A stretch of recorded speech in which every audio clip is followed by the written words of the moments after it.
not, for any reason, ever share your private keys, passphrases, passwords, or click suspicious links. Everyone all the time is trying to steal your stuff, so go slow and be careful. There's no point making all this money just to give it to a thief.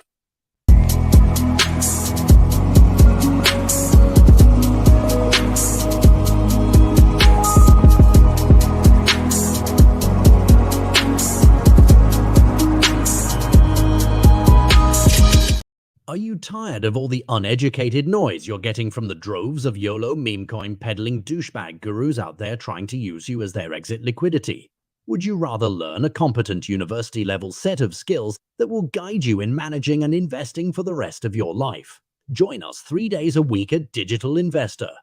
Develop your knowledge of game theory, cognitive bias, macroeconomics, monetary theory, investment theory, psychology of the crowds, and more. For more info on Digital Investor and how it can help you, reach out at nickblacknext.com.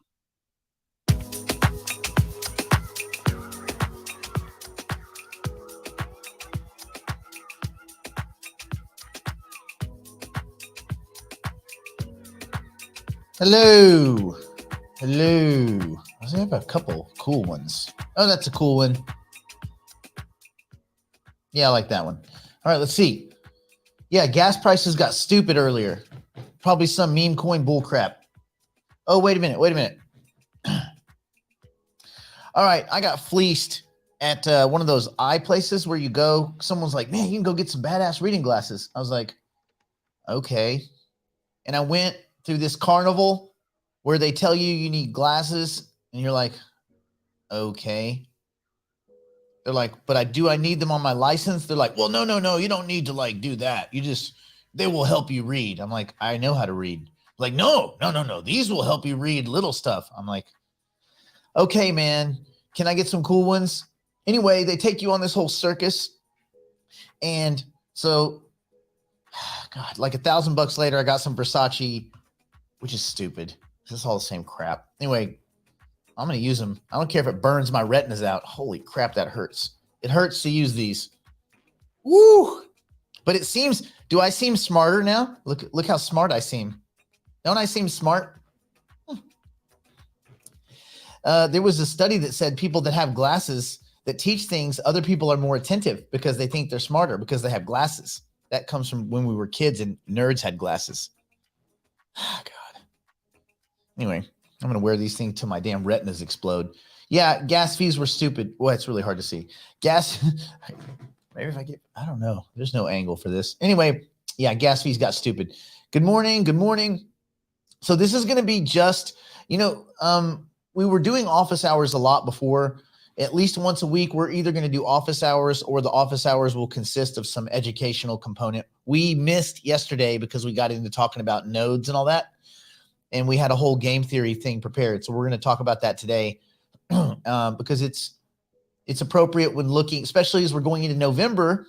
And, September, we're rebuilding portfolios. October, November, December, we start getting into that super exciting having Bitcoin ETF is coming kind of discussion. But before that, I think it behooves us to make sure we brush up on our game theory and part of that is understanding the way to frame your mind around the machinations inside the commodity space, the supply and demand side, the pulls and the pushes and things like that. So the more that you can be brilliant at the basics, the better you will be at managing your own money and the better you'll be at seeing kind of like what the future looks like. Also, and unrelated, although it's a commodity, coffee, this is coffee mixed with a protein shake. Let's see. You ready? I got my smart glasses. Oh, that's awful. That's some awful tasting stuff. All right. Well, it's good for me. So there you go. I would probably drink turpentine. All right. Byron, what's up? Kathy, cruising. Hello, everyone. Hello. So yeah, pencils and papers. We're not doing market stuff. This is going to have nothing to do with getting rich, getting paid. This is all about building your brain box. So I hope everybody they have sharpened pencils so you can stick them in your neighbor. Boink. and get like lead poisoning. Hello, hello, hello, hello. All right. 3%. I'll take it. I will take it. 3%. Woo woo. All right. So, yes. It's such a circus. They take, oh, go look at this thing. Go look at this thing. And then they show you this giant picture of a retina and tell you a bunch of bull crap. And you're like, oh yeah, of course. Well, there's clearly the, ocular was the channel of the polypatchia. It's like, come on, man. Come on. Get off the gas. But 3%, I'll take it. Okay. Real quick note for digital private clients. Finished. I sent them their money. Round 1 of Twin is done. It's in the books. We got it. We got our tokes.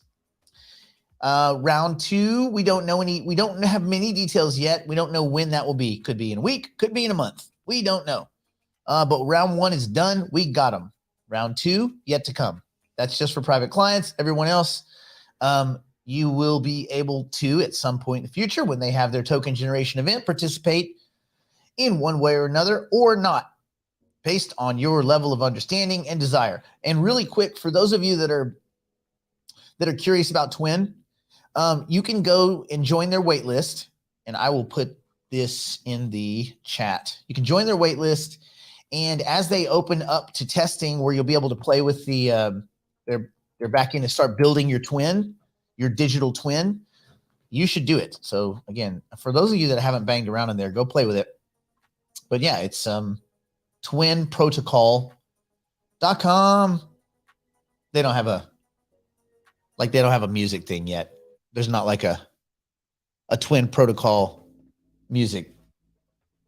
Although maybe they should have a music video. Maybe they should get Jam Galaxy and Sophia to all to get at some point. God, they'll just have the whole world. Listen, once Singularity Net releases a food company, that's it. We got it all right there. We can eat, sleep, breathe, not breed. You took it too far, whoever was thinking that. That's just because you're trying to rhyme stuff. All right.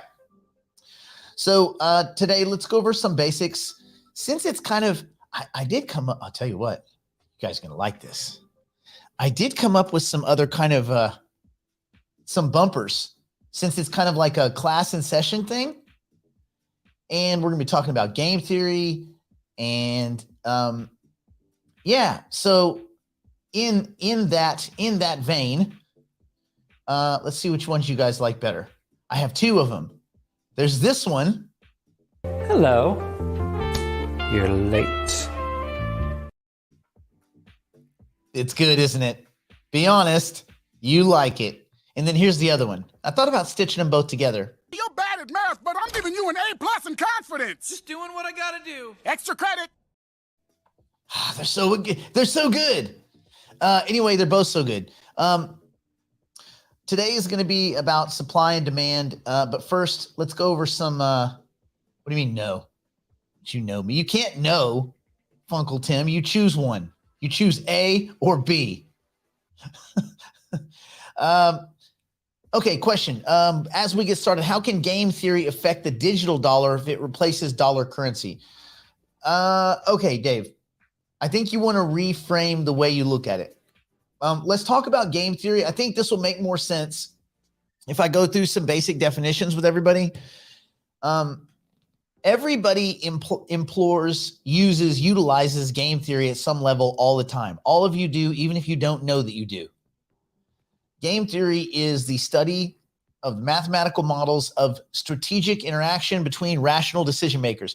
We always say kind of SIPG. Does anybody here can spit out what does SIPG mean? This is an easy one, and this is the way you should be kind of committing this to memory. SIPG. The strategic interaction between players in a game. SIPG. So when you're looking, the deeper and deeper you get into game theory, a lot of it becomes intuitive, but at first, you can reduce any complex situation to a bunch of smaller, less complex, much more simple situations. And you can look at the payoffs, the reward system, the mechanism design from the back end. You can look at this system and you can see, okay, what are the rules? What are the incentives? And what are the payoffs? Now, if I was a rational player, any of the rational players in this system, how can I maximize my payoffs and minimize the amount of kind of give in, give up, complicity or defection? So what happens is you start reducing really complex situations into very tiny, simple situations.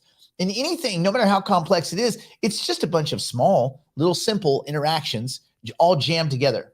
So as long as you don't get overwhelmed by the noise, you can reduce things. And game theory lets you reduce them. It actually gives you kind of an algebra and calculus back end if you want to really dig deep into it. So game theory is the process of modeling these strategic interactions, these SIPGs, right? Strategic interactions or interdependencies between two or more players in a situation containing set rules and outcomes. And you might say, well, what about when there's no rules? Well, there are rules. There's rules of nature. There's rules of physics. There's underlying, like, if you want to go to like quantum mechanical rule, there are rules at some level of everything. And it might just be the boundary conditions of whatever system you're in.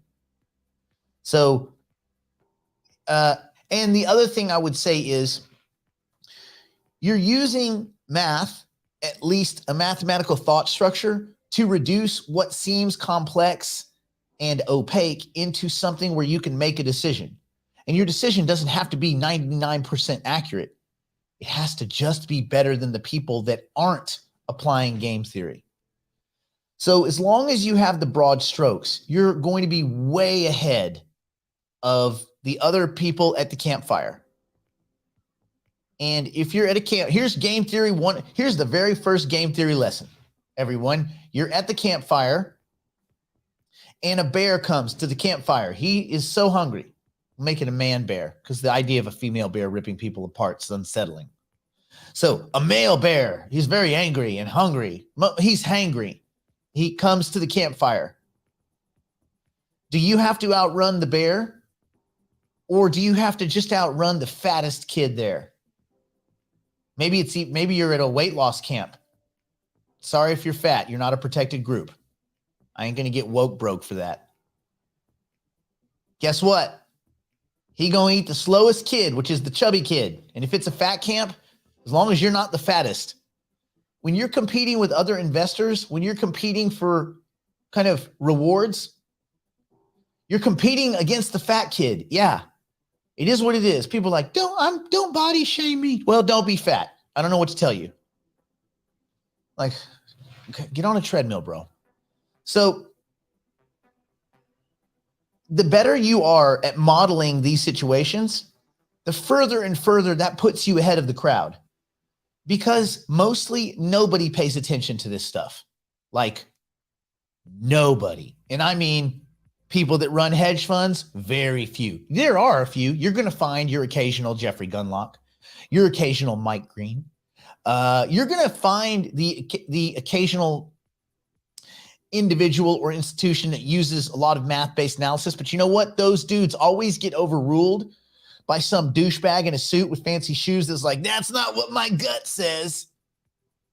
But on the other side of it, my gut might also mean someone that is seen. He or she has had so many at-bats that they're actually implying and using game theory. They might not even know it. Game theory is used to analyze economic competition, economic phenomena such as bargaining, mechanism design. We talked about that. That's the other end of game theory. Auctions. You want to read some really interesting stuff. Go and look at the way the Vickery auction system was created. Tim Roughgarden did a series of lectures when he was at Columbia, and you can find them online. And it's all about, this is only for like the 6 people out there that nerd out on crap like this, but it was as eBay was creating this Vickery system, their auction system. There's a lot of game theory that goes into auctions and the design of those auctions. It's a very interesting study of how they concluded and arrived at the system that they now use. Voting theory, dishonest majority, experimental economics, political economy, political economics, behavioral economics, sum over histories of large groups of individuals and like behavior of the crowds and things like that. So a lot of this reduces to game theory.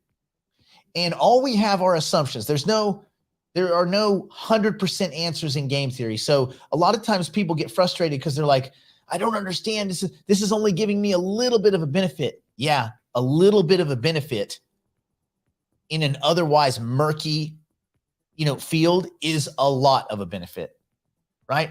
Because you only have to be a little bit better than your peers at the campfire, a little faster than the fat kid. Okay, so you have these assumptions. Some of them are weak, some of them are stronger. You try to create some concreteness in your assumptions, but that's almost impossible. You can just get close. You try to find proofs for your assumptions. You try to find ways to kind of formalize your decision-making process, right? So anyway, you can go down the rabbit hole, but we have assumptions in game theory. Remember all the variety of assumptions. In economics, there is the assumption of rationality and maximization. It's assumed that players within a game are rational and they will strive to maximize their payoffs in a game. It's not likely that you're in a game situation, in an economic situation, and someone's just there to get their ass kicked. Like, what are you here for? I'm just here to lose. What? I'm here to give it all up, to give away all my stuff. All right, well, I'm here to help you if that's the case. So we have a variety of assumptions, and one of the strongest assumptions is that people are rational and strive to maximize their payoffs. Essentially, when people are presented with a situation, they say, can I do it, and what's in it for me? At some level, they ask that question. Everybody does. Matter of fact, if you're a salesman, this is one of the first things you learn. If you're selling a widget, you present someone with a widget. Here's a widget. The other person says in their mind somewhere, can I use or buy this widget? And what's in it for me? What the hell would I use this widget for? You're not answering those questions? You are a bad salesperson. All right, well, bad, just untrained. Anyway, even Charlie Munger, what did he say? You show me the incentives, I'll show you the outcomes. So these systems, and I say systems, any strategic interaction between two individuals, there's going to be some set of rules that manage the scenario, and each person wants to kind of maximize their payoff with the least amount of damage, right? The most in their pocket with the least amount floating out the other side, all right? The key points in economics, and this is what's going to roll us into what we're going to talk about today, which is mostly supply and demand side. In the argument is based on layer ones and layer twos, but the broader argument is to understand, or the broader view is, if you have a firm grasp on supply and demand side economics of commodities, then a lot of these crypto assets start to look like commodities, and they start to make more sense, and the pricing movements, the vacillations up and down make a lot more sense. So anyway, economic key points that you want to keep in mind: focus on long run, and all groups have a more infinite, not finite, not short term. That's like a trading mentality. Get your eyes out past the horizon. Okay. 2, economics can be subjected to vested interests. Yes, this is true. We're not going to go into that today, but you get it. Certain people have maybe perverse incentives to do certain things. Anyway, long run effects are more complicated than short run effects. Think of a pool table, and you break, and it's easy to guess like the white ball is going to hit that one. Everything after that, even though it is similar each time, it is not, well, it's not ever the same. So yeah, keep in mind that the more particle interactions, the more difficult it becomes, at least for a human mind, because we think in more simplified terms based on our like evolutionary history and things like that. And let's not go down the religion thing, but like, our hands and visual acuity and things like that's very clear that we were designed in trees. And anyway, long story short, we're not meant to think logarithmically. It didn't help us in the jungle or even in that path of aridity when the jungle started to dry out and we had to come down, and then the quadrupeds became bipedal and all that kind of stuff. So long story short, we weren't designed mostly to think in these bigger kind of longer term. We were more designed to think like right now, like I got to eat tonight. I got to get, I got to get food and take it to my cave and all this kind of stuff. So you really have to slow down and think about the act of thinking to kind of build this skill set. This is a tool. This is like a muscle that you work over and over. Okay. So in that, let's look at the kind of the commodity space. And I want you to think of it. I mean, we're thinking of commodities like oranges, pork belly, beef, whatever, eggs. But the greater story is that this, in my opinion, helps me make, assumptions, not predictions, but assumptions about where I think the market's going to go, especially as it applies to layer ones and layer twos, which are infrastructure. And I've always had this belief, and what's made me a lot of currency units is that by investing in infrastructure, you're buying in the path of progress.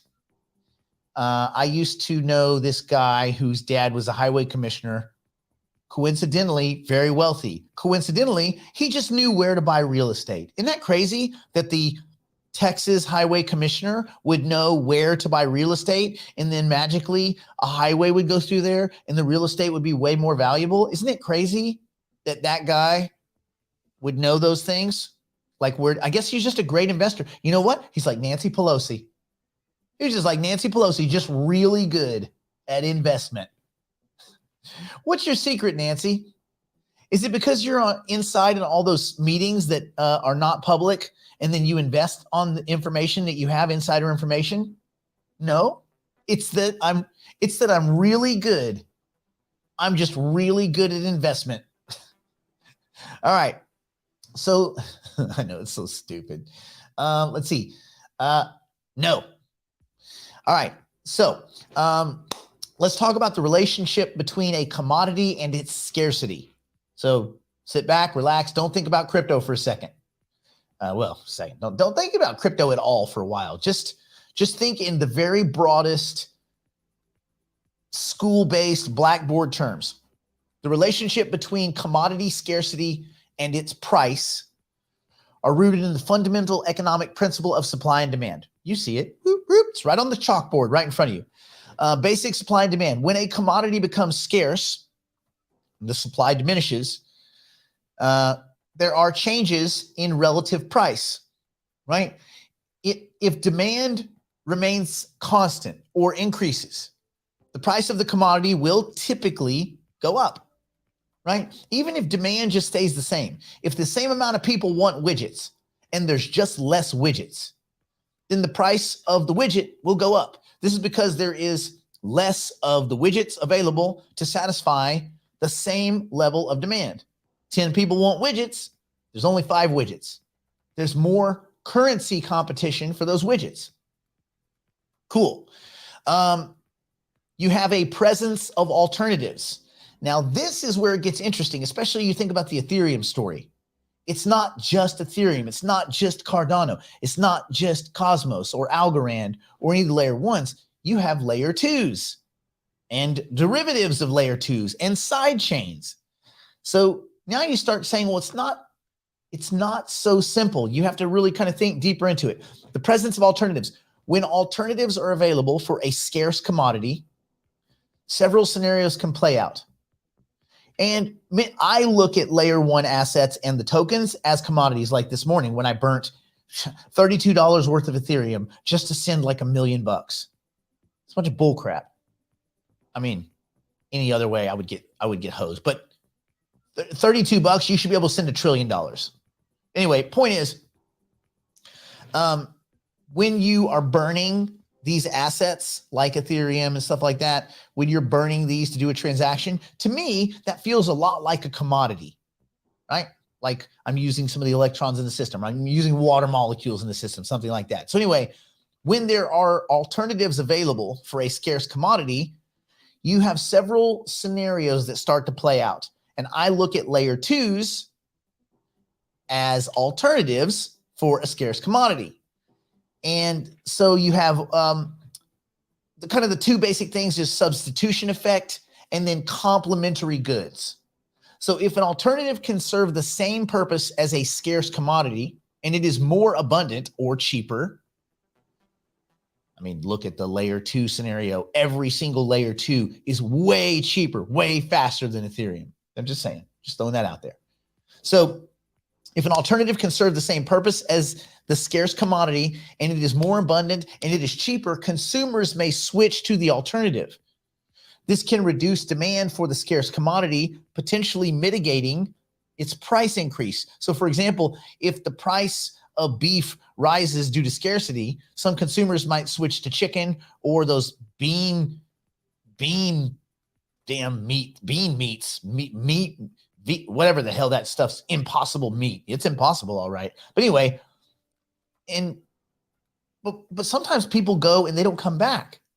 So then you also have complementary goods. So sometimes the scarce commodity and its alternative can be used together, right? So you may use the layer two in a few cases to offset, some price effects here and there, but then go back to the layer one. So like the price of one can affect the demand for the other. For instance, if printers, right, like a main product becomes scarce and expensive, it might reduce the demand for ink cartridges, which are used to service the printers, right? Which is a complementary product. Even if the ink cartridges are plentiful, right? But you're like, okay, cool. Look at all these ink cartridges. They shouldn't be expensive. Well, now they're even less expensive because no one's using the printers because the printers do. So you see where this can kind of go. I know I hate those bean meats. God, they're so gross. Anyway, innovation and technology. So prolonged scarcity, necessity breeds invention. You guys have heard that. Prolonged scarcity and high prices can drive innovation.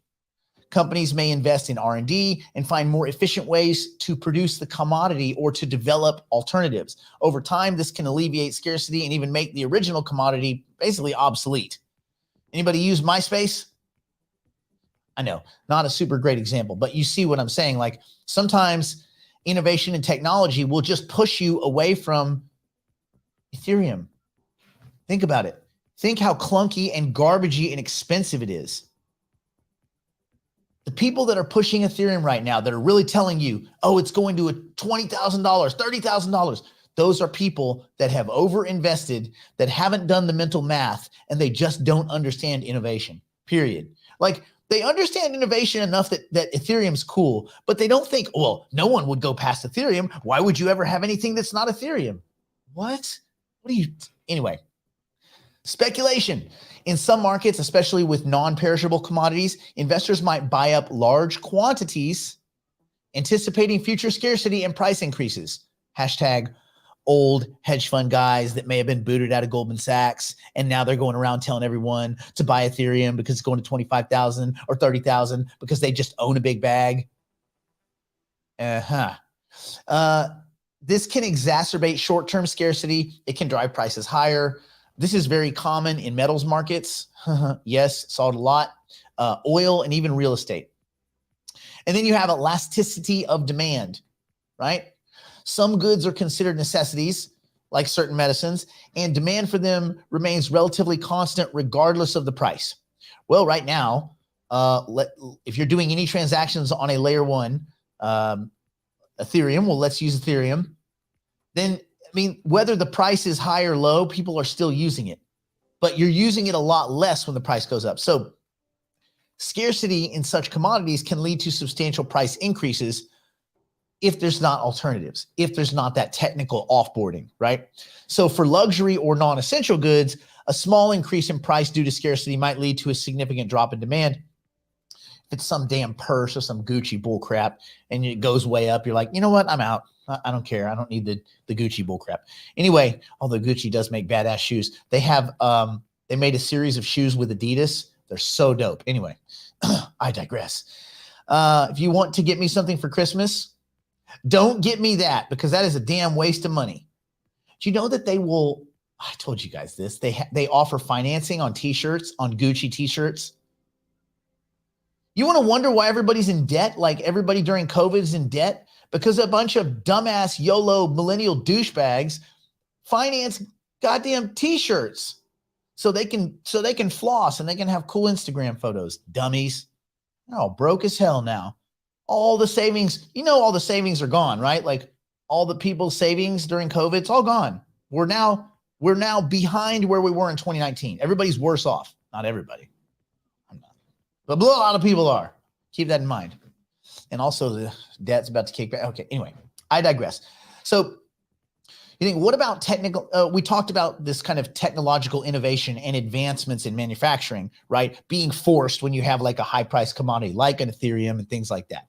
So the introduction of a sudden technological advancement or many small advancements into the collection or unearthing of a commodity can have a very profound effect on its price. So kind of here's how it works. Think of increased supply, reduced production cost, demand side effects, market's perception and speculation around the asset, competitive responses, environmental and regulatory implications. It's not, it does kind of a matter here because you have mining, especially the old school proof of work mining, and then long-term market dynamics. So I'll go through these quickly. Increased supply. Technological advancements typically lead to increased efficiency in the context of extracting or collecting a commodity, or like in crypto terms, it might just be efficiency of transaction. But in the context of extracting a physical commodity, it means the ability to get more of that commodity with the same amount of effort or resources, or even less. Think of new ASICs rigs in the Bitcoin mining network. You get a new rig, your rig is more efficient, you spend less on electricity, your cost per Bitcoin just went down. Well, eventually that promulgates out through the market, and the people that can afford that upgrade cycle get a benefit, and the ones that can't don't, and it creates, anyway. This could increase the supply of the commodity on the market, or it could just result in more revenue for the people controlling the market. Not that people control markets, because that's ridiculous. No one controls markets, and Nancy Pelosi is good at investing. Reduced production costs. So the new technology might reduce the cost of extracting or producing the commodity. Reducing costs can lead to producers either increasing the supply, pushing more of the asset out there since it's now cheaper to produce, or they can lower the price to capture a larger market share. Kind of depends on what their goals are. Then you go and look at what the producers or the miners, you go and look at what their incentive structure is. Now we have demand side effects. So if the price drops due to an increased supply, so there's more widgets, the price drops. There's more Ethereum, there's more Bitcoin, the price drops because the production costs have been reduced. Consumers might increase their consumption of the commodity, assuming demand is elastic. However, if consumers had already switched to alternatives like layer twos, like in the example of Ethereum, you have what's going on over at Optimism and what was going on at Polygon. Sometimes they ain't coming back. So if consumers had already switched to alternatives because of prior scarcity or price effects where they were like, it's too damn expensive to use Ethereum, it might take time or added incentives to bring them back to the original commodity or asset. Let me ask anyone here, is there anyone here that would rather pay more to use Ethereum than pay 1/100th of the cost and use another chain like Optimism? Is anybody here that's okay paying 50 to 100 times extra per transaction just because you're a home teamer, because you love Ethereum, you want to support Vitalik? And come on, man. That's a highly rhetorical question. But I'm glad we got some hell no's on there. Hell yeah, hell no. So yeah, keep that in mind. And then you think like everything I should be telling you is pretty obvious, right? But you'd be surprised how many people don't factor obvious. So anyway, okay. Market perception and speculation. Knowledge of a technical breakthrough can lead speculators to anticipate a future increase in supply and a drop in price. So this can lead to short-term selling behaviors. Again, people trying to game the market. And this will drive the price down even before the new technology has significantly impacted the actual production levels. Like you hear of the new technology and you're already like, oh, hell yeah. And people start behaving as such, right? They arbitrage the information. This is pretty normal. Let's talk about competitive responses. If there are multiple players in the market, they might all adopt the new technology to remain competitive, leading to an industry-wide reduction in prices. On the other hand, if only one or a few players have access to the technology, they might gain a competitive advantage, potentially influencing the market price more strategically. Not that that would be collusion, because that would be wrong. We'll call it concentrated effort for a greater good. And Nancy Pelosi's good at trading. Environmental and regulatory implications. Sometimes technological advancements can reduce the environmental impact of extraction or production. Bitcoin, you guys remember when they were, when Charles Hoskinson, they did a really cool paper talking about proof of useful work. So instead of the Bitcoin mining network just doing redundant bullcrap math that does no one any good and just lights the whole world on fire, not the whole world, but you get what I'm saying, just redundant, wasted compute. Why not actually do some useful compute? Have some universities plugged in, have some, governmental agencies or even kind of like for-profit businesses that are offloading compute requests to the Bitcoin network. And so instead of just doing redundant bullcrap, they could actually do productive compute and offer a service. So then you think, oh, well, that would kind of instantly change the perception. No longer is this just a big heat machine. It's a big, giant global computer that people could access. That looks a lot better than big heat machine, right? This could lead to positive public perceptions, especially around like regulatory burdens, fossil fuels, all these kind of, the idea of reducing costs. Sometimes you don't have to actually reduce the cost. You can increase the benefit. Either way, it's an arbitrage. Does that make sense? And then finally, long-term market dynamics. Over the longer term, the initial increase in supply can lead to market saturation. If a product continues unabated and the production continues to increase and the costs decrease, it might outstrip the demand, leading to a significant drop in prices. This could make the commodity less attractive to produce, leading some players to exit the market or reduce production, which would then stabilize or even increase prices, right? So in essence, a technical, kind of what I'm trying to get at is this kind of move from layer ones to layer twos to side chains and things like that.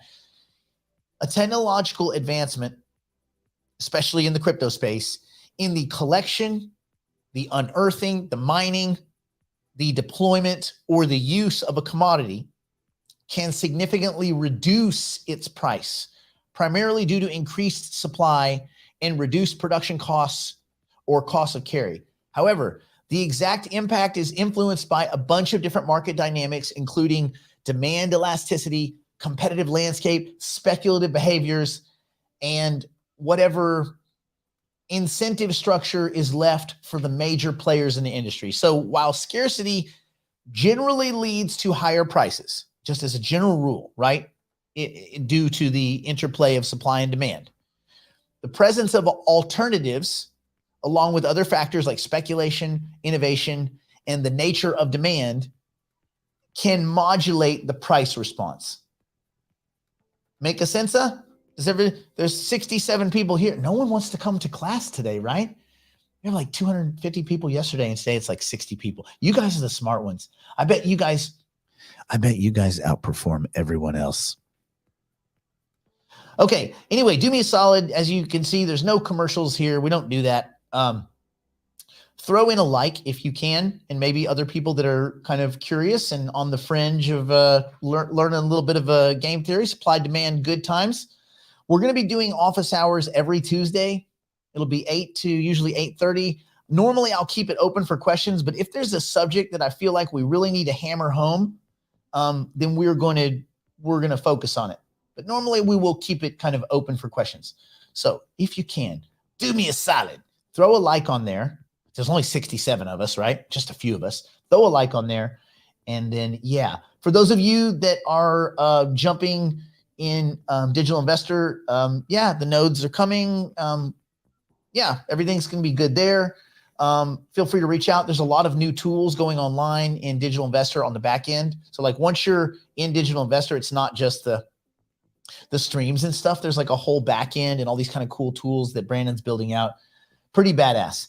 And we're going to be having, in addition to like September where we're building portfolios, we're also going to be starting to have a segment on building digital twin. So we will help people build their twins. But the team at Twin Protocol is working on the stuff that we will need to all kind of collaborate on that. But we will help you build your digital twin. And I think it's going to be pretty cool stuff. So anyway, yeah, man. Good times, right? Okay, so stay in school. Don't do drugs. Don't do anything my poor insolvent drunk started on meth grandmother wouldn't do. And we will see you tomorrow at 8 a.m. sharp.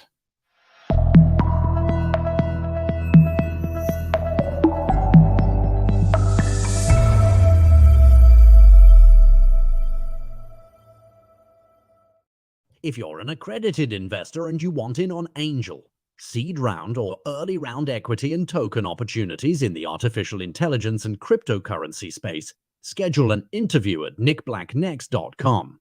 In life, you can either be really good, really lucky, or just be first. Being first is so much easier. Schedule a digital private client interview today at nickblacknext.com.